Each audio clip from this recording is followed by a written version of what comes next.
दोस्तों, आप सबका यूट्यूब पे स्वागत करते हैं। आज हम घटना चक्र का मॉडल पेपर शुरुआत करने जा रहे हैं। घटना चक्र मॉडल पेपर वीडियो फर्स्ट है, ठीक है। आपकी ये पहली क्लास होगी हिंदी की, ठीक है। और इसी तरह मैंने सारी चीजें बता रखा है। ये वीडियो री एग्जाम के लिए है, आप लोगों के लिए। यदि आप लोग री एग्जाम या नई वैकेंसी जो आ रही है उसकी तैयारी कर रहे हैं तो ये वीडियो आप लोगों के लिए बहुत हेल्पफुल होने वाली है।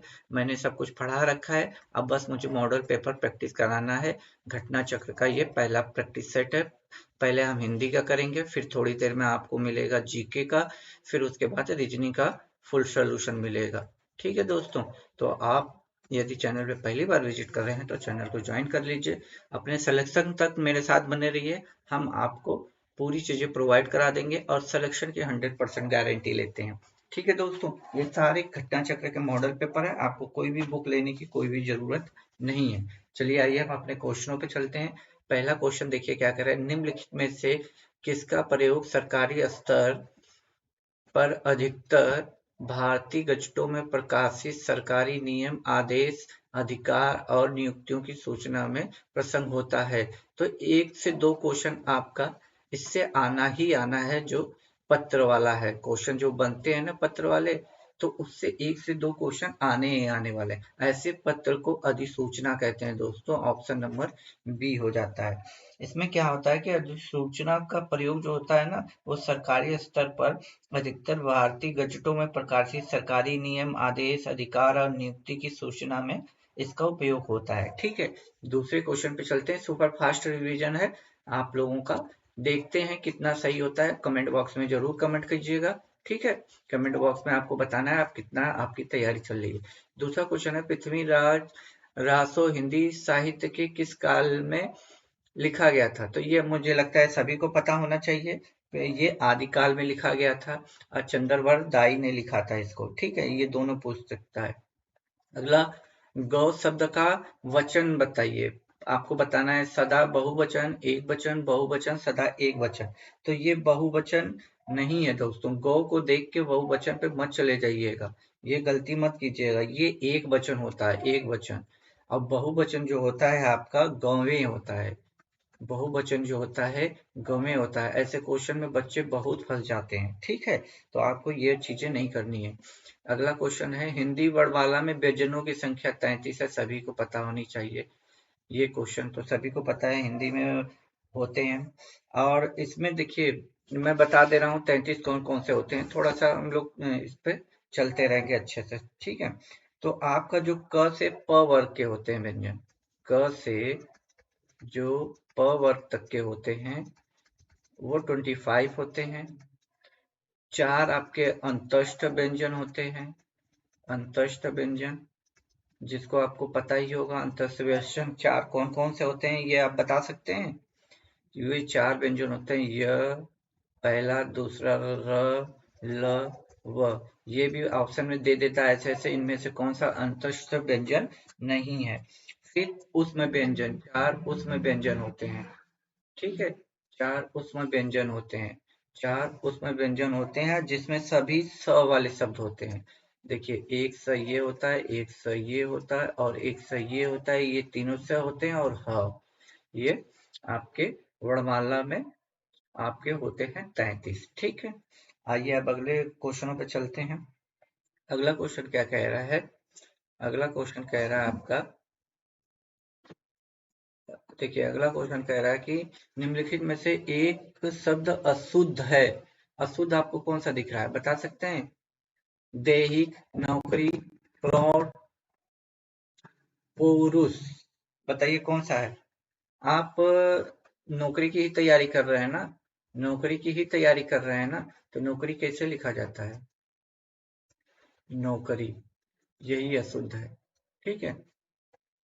कौन सी बर्तनी ठीक है? कौन सी बर्तनी ठीक है आपको बताना है, बताइए कौन सी बर्तनी ठीक है, बताइए बताइए। रचयिता, देखिए चारों रचयिता ही लिखा है लेकिन ये वाला सही है। गायक का संधि विच्छेद 2 से 3 क्वेश्चन दोस्तों मिलने वाला है। तो गय धन अक होता है, ऑप्शन नंबर सी, गय धन अक होता है। और इसमें अयाधि संधि है, अयाधि, अयाधि संधि है। ठीक है, अगला क्वेश्चन है नाविक।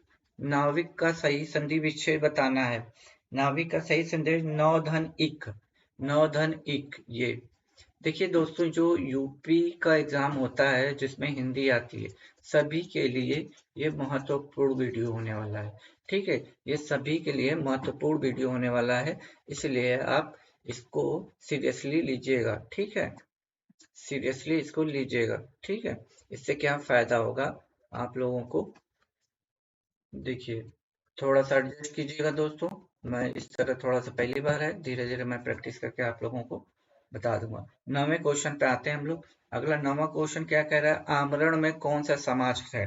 आमरण में बताइए कौन सा समास है। आमरण का जब आप समास विग्रह करेंगे तो मरण तक शब्द का समास विक्रम इसमें अव्ययी समास है। अव्ययी समास का पहला पद अव्यय होता है। सबसे बड़ी बात अव्ययी समास में अव्यय। ठीक है, अव्ययी का पहला पद जो होता है अव्यय, जिसको हम उपसर्ग भी कहते हैं। देखिए इसमें आ उपसर्ग लगा है और उसके बाद मरण, मतलब कहने का जिसमें उपसर्ग लगा रहता है ना, उससे ही अव्ययी समास हम कहते हैं। अब देखिए अगला क्वेश्चन है कर्मधारय समास नहीं है। इसमें नहीं शब्द पे गौर दीजिएगा दोस्तों, नहीं शब्द पे गौर कीजिएगा। तो इसमें कौन सा नहीं है, तो देखिए जो विद्याभ्यास है ना, विद्याभ्यास, ये आपका कर्मधारय समास नहीं है, ये तत्पुरुष समास है। तत्पुरुष समास है, ये तत्पुरुष समास है। ठीक है, तत्पुरुष समास है। तो ये ऑप्शन नंबर डी हो गया। उपसर्ग शब्द वह शब्द होता है जो किसी शब्द के बाद में जुड़ता है, बाद में प्रत्यय जुड़ता है, किसी मध्य में जुड़ता ही नहीं है। रुकिए ऊपर आते हैं हम लोग। ठीक है, देखिए किसी शब्द के आगे जुड़ता है, यही होता है ऑप्शन नंबर सी। ठीक, यही ऑप्शन नंबर सी। अलंकार में किस उपसर्ग का प्रयोग हुआ, अलम। अलम, अलन नहीं अलम हुआ है। Option number D. ये नहीं है, ये वाला मत लगा दीजिएगा। ठीक है, ये वाला नहीं, गलती नहीं करने का। अगला क्वेश्चन, प्रत्यय होता है, प्रत्यय क्या होता है बताइए। प्रत्यय अभिकारी शब्दांश होते हैं, प्रत्यय शब्द के अंत में जोड़े जाते हैं और उसके अर्थ में विशिष्टता प्रकट करते हैं। प्रत्यय का अपना कोई अर्थ नहीं होता है, मतलब ऑप्शन नंबर ए सही हो जाएगा। निम्न विकल्पों में तत्सम शब्द का प्रयोग करें, तत्सम शब्द का प्रयोग या चयन करें। आपको बताना है, देखिए ये स नहीं होता है, ये स होता ही नहीं है, ये वाला जो स है ये तत्सम में आता ही नहीं है। तो दो ऑप्शन तो ऐसे ही खत्म हो गए, और इस अंश में और इस अंश में सही वाला है, तो ये ऑप्शन नंबर बी। ठीक है, ऐसे शब्द जो संस्कृत भाषा से हुबहू लिए जाते हैं उनको तत्सम कहते हैं। ठीक है, अगला क्वेश्चन देखते हैं। ऐसे शब्द जो संस्कृत और प्राकृत से विकृत होकर हिंदी में आए हैं उन्हें हमें लगता है सभी को पता होगा तद्भव समास कहते हैं। ऐसे समास को अरे ऐसे ऐसे तत्सम को जो संस्कृत भाषा से प्राकृत भाषा में विकृत होकर हिंदी में आए हैं उन्हें तद्भव समास कहते हैं। अब देखिए गेहूं है, ये जो गेहूं है दिख रहा है आपको, ये जो गेहूं दिख रहा है आपको, तत्सम क्या होता है इसका बताइए, तत्सम इसका क्या होता है। गेहूं का, गेहूं का जो तत्सम होता है गो नहीं होता है, गोधूम होता है। ठीक है, ऑप्शन नंबर बी हो जाएगा। गृध्र, गो, ग्रंथि तत्सम शब्द हैं। देखिए ये गिद्ध है, जो इसको गिद्ध बोलते हैं हिंदी में, गिद्ध आपने सुना होगा, जो कि विलुप्त प्राय में आते हैं। गो का गाय बोला जाता है। ठीक है, और इसको ग्रंथि को गाठ बोला जाता है। तद्भव शब्द, निम्न में से तद्भव शब्द अब बताइए, तद्भव इसमें से कौन से हैं, बताइए जल्दी बताइए, कौन सा होगा इसमें से। ये तीन आपको सीधा सीधा दिख रहा होगा, तद्भव शब्द है। तीन जो है इसका, तीन शब्द तीन तद्भव शब्द है जिसका तत्सम रूप आप जानते हैं क्या होता है। तत्सम होता है आपका तीड़ी। तीड़ी ऐसे, ऐसे तीड़ी लिखा जाता है। ठीक है, बाकी सही है सब। निम्नलिखित में से संज्ञा शब्द बताना है आपको। संज्ञा शब्द, संज्ञा से भी क्वेश्चन बनने हैं, तो इसका आंसर हो जाएगा आकाश। ठीक है, तो इसी तरह हम सुपर फास्ट रिवीजन करेंगे क्योंकि मैंने सारी चीजें पढ़ा रखी हैं। ठीक है, तो अपने हिसाब से आप लोग इसका आंसर जल्दी जल्दी दिया कीजिए। आपको पूरा वीडियो देखना है और 50 में कितने आपके सही हो रहे हैं ये बताने हैं आपके। ठीक है, अगला क्वेश्चन, क्रिया से बनने वाली भाववाचक संज्ञा क्या है? बताइए, क्रिया से बनने वाली भाववाचक संज्ञा क्या है? तो आपका क्या हो जाएगा? थकावट। देखिए, क्रिया से बनने वाली संज्ञा थकावट। देखिए, क्रिया से बनने वाली भाववाचक संज्ञा जिसमें भाव हो, जैसे थकावट है, घबराहट है, सजावट है, बहाव है, दौड़, क्रिया से बनने वाली भावनाएं जो होती हैं इंसान की ना, जिसको अंदर से फीलिंग हम बोल सकते हैं, वो चीजें हो सकती हैं। ठीक है, उसमें पत्र लिखा रेखांकित शब्द का सर्वनाम क्या है? देखिए, सर्वनाम के आपको सभी को पता होंगे 6 भेद होते हैं। पुरुषवाचक, निजवाचक, अनिश्चितवाचक, संबंधवाचक, प्रश्नवाचक, निजवाचक। पुरुषवाचक के सर्वनाम के 3 भेद होते हैं, उत्तम पुरुषवाच, मध्यम पुरुषवाच, अन्य पुरुष। तो आपको इसमें से बताना है कि कौन सा सही है। तो अब बताइए कौन सा सही है। मैंने जो था बता दिया आपको। तो पुरुषवाचक है, इसमें ऑप्शन नंबर बी हो जाएगा, पुरुषवाचक। ठीक है, इसमें आपका पुरुषवाचक हो जाएगा। ठीक है, आइए अभी हम दूसरे स्लाइड पे चलते हैं। तो दोस्त, इसी तरह हम आपको प्रैक्टिस कराएंगे सुपर फास्ट रिवीजन में। आज थोड़ा एडजस्ट कीजिएगा, मुझे टाइम लग रहा है सारा सेटअप करने में, क्योंकि इस तरह मैं पहली बार पढ़ा रहा हूँ। तो आप लोग थोड़ा सा एडजस्ट कीजिएगा और अपने भाई को सपोर्ट कीजिएगा, और एक लाइक, एक शेयर या कोई सजेशन हो तो जरूर आप इस पे कमेंट कर सकते हैं। ठीक है, आई होप आपको ये क्लियर दिख रहा होगा। ठीक है, जिस विकारी शब्द से संज्ञा की व्यक्ति मर्दातित होती है उसे क्या कहते हैं? देखिए, इसे विशेषण कहते हैं। ऑप्शन में ये परिभाषा ही पूछ लिया है, विशेषण। क्रिया के मूल रूप को क्या कहते हैं? देखिए, हिंदी ऐसे ही आएगी। क्रिया के मूल रूप को क्या कहते हैं? तो इसको धातु कहते हैं, धातु। ठीक है, जिन शब्दों में लिंग, वचन, कारक आदि के कारण कोई परिवर्तन नहीं होता उसको क्या कहते हैं? जिन शब्दों में लिंग, वचन, पुरुष, कारक आदि के कारण कोई परिवर्तन नहीं होता उसे अव्यय कहते हैं। ज्यों का त्यों जो लिखा जाता है ना, उसी को अव्यय कहते हैं। राम धीरे धीरे पढ़ता है में अव्यय कौन है? तो ये धीरे धीरे का प्रयोग हुआ है, तो इसका मतलब क्रिया विशेषण है, ऑप्शन नंबर बी।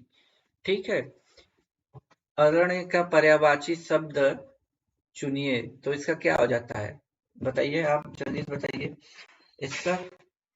आपने एक मूवी आई थी कंतारा, देखी होगी, उसी से रिलेटेड ये नाम है, ऑप्शन नंबर ए।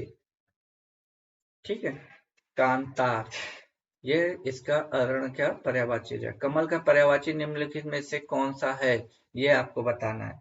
तो बताइए, कर्ण का पर्यायवाची कौन है? देखिए, तरणगी, सरोज, तड़ांग, मिनाग में से कमल का पर्यायवाची शब्द सरोज है, जिसको सभी को पता होना चाहिए।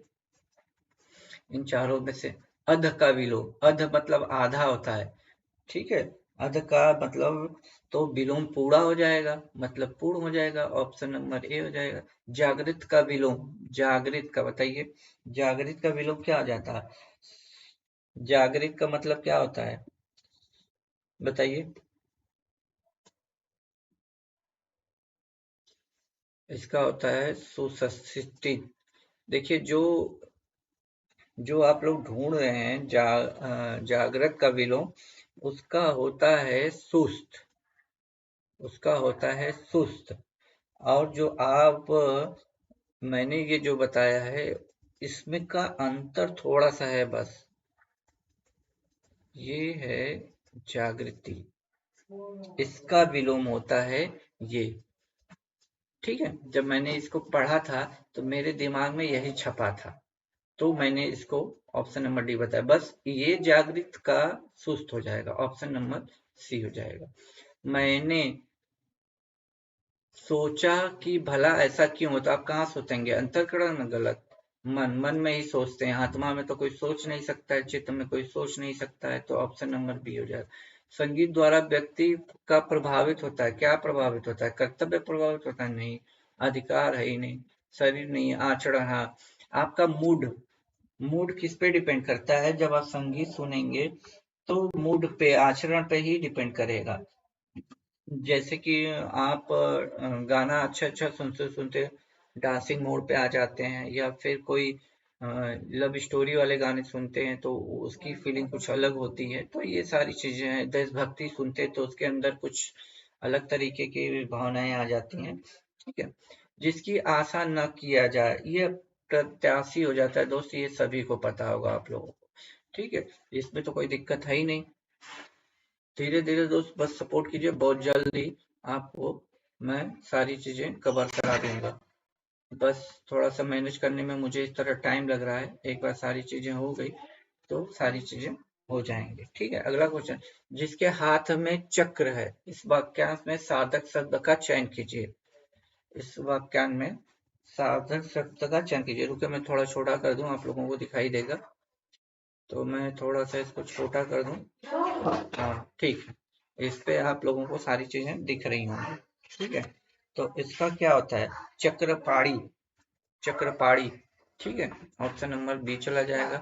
ठीक है, अक्ल पर पत्थर पड़ना, बुद्धि भ्रष्ट होना। ठीक है, गोद में लड़का शहर भर में ढिंढोरा, इसका क्या मतलब है? पास में वस्तु रखते हुए चारों ओर खोजना। देखिए, चार ऑप्शन जब ये पढ़ेंगे मुहावरे का ना, 2 से 3 क्वेश्चन मुहावरे आएंगे, ये आसानी से आप बना लोगे। देखिए तीसरा क्या है? अकेला चना भार नहीं फोड़ सकता, मतलब एक चना कोई मतलब नहीं, एक चना शक्तिहीन होता कोई नहीं, अकेला व्यक्ति शक्तिशाली नहीं होता, यही होता है। एक चने में भूख नहीं मिटती, देख लीजिए ऑप्शन सही है। जब पानी बरसता है तब मेढक बोलते हैं, में जब पानी बरसता है कौन सा वाक्य है? ये तो अच्छा क्वेश्चन है, बताइए कौन सा क्या हो जाएगा? जब पानी बरसता है तब वाक्य में क्रिया विशेषण उपवाक्य है, क्रिया विशेषण उपवाक्य है, ऑप्शन नंबर सी चला जाएगा इसके साथ। ठीक है, इसके साथ ऑप्शन नंबर सी चला जाएगा।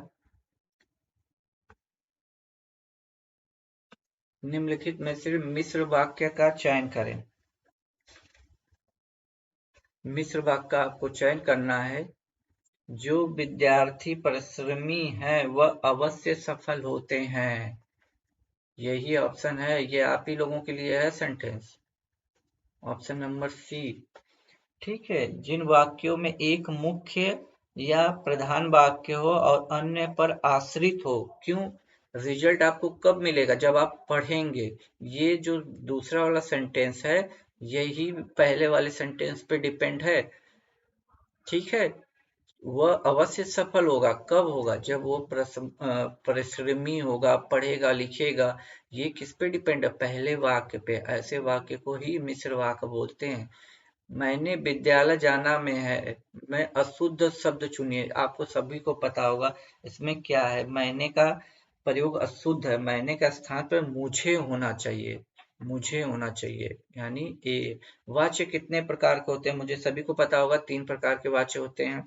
वाच्य 3 प्रकार के होते हैं जिसके द्वारा बात का बोध होता है। ठीक है, तो वो तीनों कौन कौन से हैं? कृतवाचक, क्रमवाच्य, भाववाच्य। ठीक है, 40वें नंबर पे आते हैं कर्ता कारक का परसग। हमें तो लगता है कर्ता ने कर्म को, सभी को पता होगा, इसमें तो कोई दिक्कत नहीं है। कर्ता ने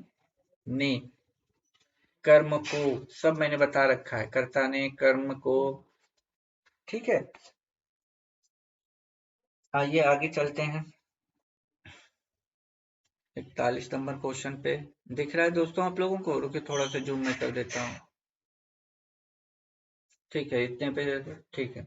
हरि मोहन अपनी बहन को पुस्तक देता, वाक्य में रेखांकित शब्द पे आपको पद में कौन सा कारक है ये बताना है। तो देखिए, वाहन को पुस्तक देता में संप्रदान कारक है। क्यों देता है? देता है आपको पता है, देता है संप्रदान कारक है। अपवाद को छोड़कर वर्णमाला के अक्षरों का नाम किस लिंग में होता है? तो अब बताइए इन चारों में से किसको आप छोड़ सकते हैं? देखिए, वर्णमाला में अक्षरों के नाम पुल्लिंग में भी होते हैं, किंतु अपवाद स्वरूप ई ई री को स्त्रीलिंग में प्रयुक्त किया जाता है। तो बात समझ में आ रही है? इसका क्या हो जाएगा? ऑप्शन नंबर ए अपवाद बोल दिया है ना, ठीक है। स्त्रीलिंग शब्द का प्रयोग कीजिए, स्त्रीलिंग शब्द आपको बताना है, ठीक है। तो आपको स्त्रीलिंग शब्द बताना है, बताइए। शराब हो जाएगा स्त्रीलिंग। मैंने स्त्रीलिंग और पुल्लिंग बहुत ही आसान भाषा में पढ़ाया है, सिर्फ 5 मिनट का वीडियो होगा, आप देख लोगे, कोई भी क्वेश्चन होगा और स्त्रीलिंग या पुल्लिंग से आपका नहीं छूटेगा। एक बार जाकर उस वीडियो को जरूर देखिएगा, ठीक है। क्रिया के उस रूपांतरों को क्या कहते हैं जिससे उसके कार्य व्यवहार के समय और उसकी पूर्ण और पूर्ण व्यवस्था का बोध हो। बताइए, इसका ऑप्शन नंबर जल्दी से टाइप कीजिए। क्रिया के उस रूपांतरण को काल कहते हैं जिसके जिससे उसके कार्य व्यापार के समय और उसकी पूर्ण या अपूर्ण अवस्था का बोध हो। काल के 3 प्रकार होते हैं, वर्तमान, भूतकाल और भविष्य काल। ये तो तीनों काल का बोध आपको पता ही होगा, तो इसका ऑप्शन नंबर डी हो जाएगा, काल कहते हैं। राधा बहुत ही सुंदर लड़की है, तो राधा बहुत सुंदर लड़की में तो कौन सा ऑप्शन हो जाएगा? गुण हो जाएगा, गुण ही की तो बात कर रहा है, सुंदर का मतलब गुण। अधोलिखित में वर्तनी की दृष्टि से एक अशुद्ध शब्द का चयन करना है, तो अशुद्ध शब्द का चयन करना है तो 46 का। अध्यात्म ऐसे नहीं लिखा जाता है दोस्त, अध्यात्म ऐसे नहीं लिखा जाता है। आपको लग रहा है कि नहीं ये गलत है, तो अध्यात्म ऐसे नहीं लिखा जाता है। देखिए, अध्यात्म आपको मैं बता दे रहा हूँ कैसे लिखा जाता है। देखिए यहाँ पे आधा ध या तुम अध्यात्म, यहाँ पे एक मंत्रा एक्स्ट्रा दिया हुआ है, यहाँ पे ऐसे लिखा है आप, बस यही फर्क है, यही फर्क है, बाकी सारी चीजें। कन्नड़ का संबंध किस भाषा से है? तो ये द्रविड़ भाषा से सभी को पता होना चाहिए।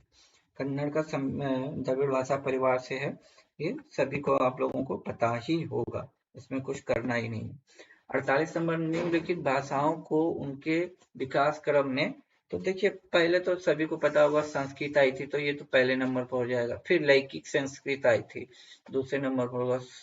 सौरसैनी तीसरे पे होगा, चौथे नंबर पर ये हो जाएगा, ठीक है। तो ए सी इसमें है और कहीं नहीं है, तो आप ऑप्शन टिक कर सकते हैं, ऑप्शन नंबर ए, ठीक है। अब देखिए 2 क्वेश्चन इंग्लिश हिंदी का ट्रांसलेट वाला आएगा, ठीक है। तो देखिए, मास कंजम्पशन, कंजम्पशन का मतलब क्या होता है? उपभोग करना, उपभोग करना ना, जनसंचार मत लगा दीजिएगा, ऑप्शन नंबर सी जाएगा, ठीक है। कम्युनिकेशन का जनसंचार होता है दोस्त। I was over joyed, I was over joyed, इसका देखिए, मैं उल्लसित हूँ नहीं, मैं खुशी से ऊपर हूँ नहीं, मेरा दिल बाग बाग हो गया, यही होगा, ऑप्शन नंबर सी। तो 2 क्वेश्चन आपको ऐसे भी मिलेंगे। देखिए दोस्तों, ये हिंदी का मॉडल पेपर घटना टेस्ट का था, तो आपको घटना चक्र का कोई भी मॉडल लेने की जरूरत नहीं है। आपको हम सारी चीजें थोड़ी देर में, बस हम जीएस की वीडियो अपलोड कर देंगे, उसके बाद रीजनिंग की अपलोड कर देंगे। रीजनिंग का फुल सोल्यूशन मिलेगा, टॉपिक वाइज भी मैंने पढ़ा दिया है। अब सिर्फ मुझे प्रैक्टिस करानी है। यदि आप चैनल पे पहली बार विजिट कर रहे हैं तो चैनल को जरूर ज्वाइन कीजिएगा। हम अभी यूट्यूब पे चैनल पे पहली बार आए हैं दोस्तों, नए नए हैं, तो अपने भाई के चैनल को सपोर्ट कीजिएगा। और आपको सारे एग्जामों की इस पे तैयारी कराई जाती है, एक बार जाके अब बस इस चैनल पे पड़ी हुई वीडियो को ओवरव्यू ले लीजिएगा, तो आपको मैथ कैसे पढ़ाई जाती है, रीजनिंग कैसे पढ़ाई जाती है, जीएस कैसे पढ़ाई जाती है, सारी चीजें आसानी से प्रोवाइड हो जाएंगी, ठीक है। तब तक के लिए खुश रहिए, मुस्कुराते रहिए। जय हिंद दोस्तों।